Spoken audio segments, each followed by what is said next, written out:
আসসালামু আলাইকুম।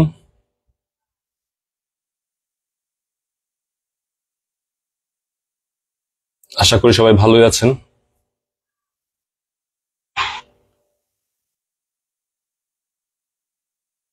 আশা করি সবাই ভালোই আছেন।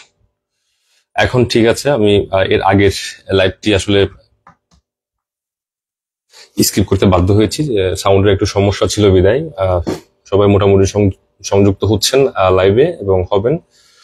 তো যে বিষয় নিয়ে আসলে কথা বলার, ইতিমধ্যে আপনারা হেডলাইন দেখে বুঝতে পেরেছেন কি বিষয় নিয়ে কথা বলার, যে বাংলাদেশিদের ভিসা টাইপিং আপাতত হচ্ছে না।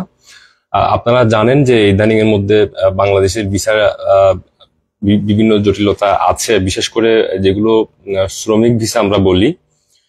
বিভিন্ন ধরনের শ্রমিক ভিসা খোলা না থাকলেও আমাদের এখানে কিন্তু মনে করেন সার্টিফিকেট দিয়ে হোক বা উচ্চ প্রফেশনাল যে ভিসাগুলো, ওইগুলো আসলে বের হয়েছিল, কিন্তু বর্তমান সময়ে অর্থাৎ আজকে থেকে না, গতকাল থেকে আমরা শুনতে পেয়েছি বা যাচাই বাছাই করেছি বিভিন্ন টাইপিং এর সেন্টার যাদের আছে, একই সাথে কিন্তু এই ধরনের কাজে যারা সম্পৃক্ত আছেন তাদের সাথে কথা বলে জানতে পেরেছি ভিসা আপাতত টাইপিং হচ্ছে না বাংলাদেশিদের জন্য। তো অবশ্য যাদের ইন আউট হয়ে গিয়েছে তাদের হলেও কিন্তু নতুন কোনো ভিসা টাইপিং হচ্ছে না। তো একটু সাবধানে থাকবেন অবশ্যই, লেনদেনের ক্ষেত্রে যাচাই বাছাই করবেন। কারণ ইদানিং এই বিষয়ে আসলে আমরা অনেক তথ্য পাচ্ছি বা পেয়েছি যে প্রতারণার শিকার হয়েছে অনেকেই, বিশেষ করে এই ধরনের প্রতারণার শিকারে যারা হন বা যারা এই ধরনের প্রতারণায় পা দেন, এটি হচ্ছে একটি সোশ্যাল মিডিয়ার মাধ্যমে, আসলে অপরিচিত পরিচিত মাধ্যমেও হয়, তবে অপরিচিত মাধ্যমে এটি বেশি হচ্ছে। সোশ্যাল মিডিয়ায় আপনাদেরকে বিভিন্নভাবে প্রলোভন দেখানো হয়। আমরা যেটা তথ্য পেয়েছি, প্রলোভন দেখানো হয় যে আপনাদের এখান থেকে আমাদের এখান থেকে ভিসা দেওয়া হয় অথবা কাজ দেওয়া হয়, এই ধরনের। সোশ্যাল মিডিয়ায় আসলে অনেকেই সত্য মনে করে ওদের কথায় আসলে মায়ার জালে আসলে ফেঁসে আসলে আপনারা হয়তো টাকা দেন। তো এই ধরনের লেনদেনের ক্ষেত্রে অবশ্যই সচেতন থাকবেন, যাতে করে আপনাদের বিপদে পড়তে না হয়। আর ভিসা বন্ধের কারণটা আমি বা সরি, এই যে ইস্যু হচ্ছে না বা ভিসা টাইপিং হচ্ছে না, এটি আসলে কারণটা আমি সঠিক বলতে পারছি না। তবে অবশ্যই অনুরোধ থাকবে ভবিষ্যতে এই যে ইদানিং এর মধ্যে যে সমস্যাটা এখানে হয়েছে সংযুক্ত আরব আমিরাতে, আপনারা যারা বাংলাদেশিরা আছেন আর কি, বিভিন্ন মিছিলে এখানে সংযুক্ত হয়েছেন, রাস্তায় নেমে গিয়েছেন, যেটা এখানের কারণে আসলে এরাও কিন্তু রাস্তায় নেমে মিছিল এরাও কখনো করেনি, এবং এরা যেহেতু এটি রাজতন্ত্র একটি দেশ, এটি এরাও পছন্দ করেন না। তো যে কারণে আপনারা ইতিমধ্যে জানতে পেরেছেন যে তিনজনকে অলরেডি, বাংলাদেশি তিনজনকে যাবজ্জীবন দেওয়া হয়েছে, এবং 54 যা সম্ভব 54 জনকে আহ, আমি একটু নিশ্চিত হয়ে বলছি তো শাস্তি দেওয়া হবে, এবং শাস্তি শেষ হওয়ার পরে আসলে তাদেরকে এই সংযুক্ত আরব আমিরাত থেকে নিজ দেশে পাঠিয়ে দেওয়া হবে। জানি না এই ধরনের আরো কোন ধরনের। হ্যাঁ, 54 জনকে, ঠিক আছে, 54 জনকে অর্থাৎ এই দেশ থেকে বের করে দেওয়ার একটা সিদ্ধান্ত নেওয়া হয়েছে।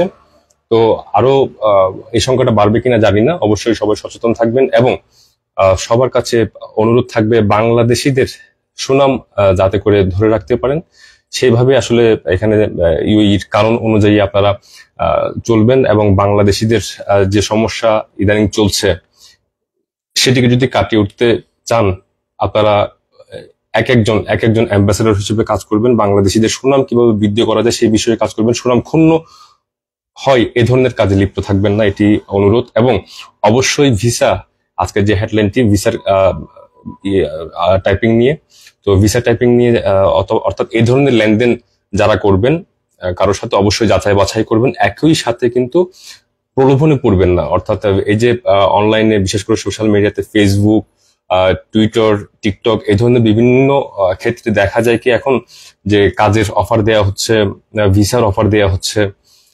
এই ধরনের প্রলোভনে পড়বেন না। এই ধরনের প্রলোভনে পড়ে অনেকেই কিন্তু নিঃস্ব হচ্ছেন। এই ধরনের অনেক তথ্য আমরা পেয়েছি এবং পাচ্ছি। তাই সবার কাছে অনুরোধ থাকবে, বিশেষ করে অবশ্যই আপনারা সচেতন থাকবেন এই বিষয়গুলো নিয়ে।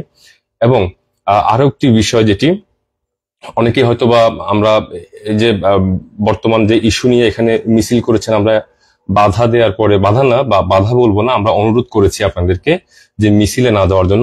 অনেকে আমাদেরকে পার্সোনালি অনেকভাবেই বিভিন্ন ভাষা ইউজ করে যে যার মতো করে আসলে বলেছেন, ভাষা ইউজ করেছেন। তো এখন হয়তো আপনারা বুঝতে পেরেছেন আসলে আমরা চাই না যে আপনাদের কোনো ক্ষতি হোক। আমরা নিজেরাও প্রবাসী, আমরাও দেশে, আমরা চিন্তা করছি দেশের ফ্যামিলির সাথে আমরা কথা বলতে পারছি না, অবশ্যই আমাদেরও কথা বলতে ইচ্ছা হচ্ছে, কিন্তু তাই বলে আবেগে পড়ে আপনারা যা মন চায় তা করবেন না এখানে। তো অবশ্যই এই বিষয়গুলো লক্ষ্য রাখবেন, যাতে করে দেশের সুনাম আপনারা ক্ষুণ্ণ রাখতে পারেন, অক্ষুণ্ণ না করেন, এবং এই দেশের নিয়ম কানুন মেনেই সেভাবে চলবেন। এতেই আমাদের আসলে ভিসা বলেন বা সুনাম যদি আমাদের আস্তে আস্তে বৃদ্ধি পায়, ইনশাল্লাহ ভবিষ্যতে হয়তো বা কোনো একটা সুফল আমরা পেতে পারি। এটি আসলে সম্পূর্ণই নির্ভর করছে, আমি বলবো অনেকটা আমাদের উপরই।